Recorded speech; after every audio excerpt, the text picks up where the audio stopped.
ಶುಭೋದಯಗಳು ಎಲ್ಲಾ ಪ್ರೀತಿಯ ನೆಚ್ಚಿನ ಪ್ರೇಕ್ಷಕರೇ. ನಾನು ನಿಮ್ಮ ಪ್ರೀತಿಯ ಸಂಹಿತಾ ಉಪಾಧ್ಯಾಯ.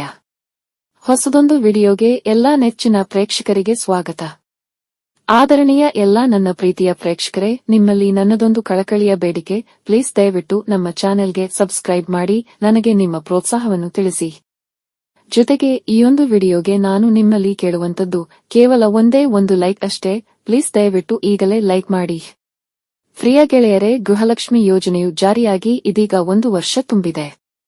ರಾಜ್ಯಾದ್ಯಂತ ಗೃಹಲಕ್ಷ್ಮಿಯರಿಗೆ ಮಾಸಿಕ 2,000 ರೂಪಾಯಿಗಳನ್ನು ಧನಸಹಾಯವಾಗಿ ನೀಡುವ ಈಯೊಂದು ಯೋಜನೆಯು ರಾಷ್ಟ್ರದಾದ್ಯಂತ ಗಮನ ಸೆಳೆದಿದೆ ಎಂಬುದು ನಿಜವಾದ ಅಂಶ.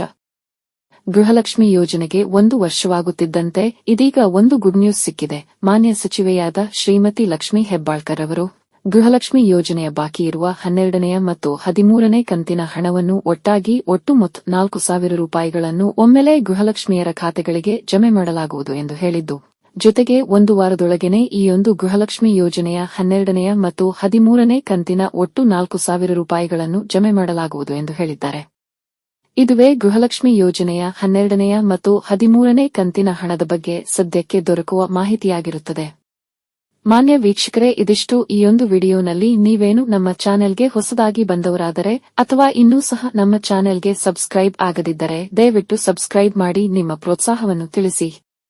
ಸಿಗುವ ಮುಂದಿನ ವಿಡಿಯೋನಲ್ಲಿ. ಅಲ್ಲಿವರೆಗೂ ಧನ್ಯವಾದಗಳು. ಇಂತಿ ನಿಮ್ಮ ಸಂಹಿತಾ.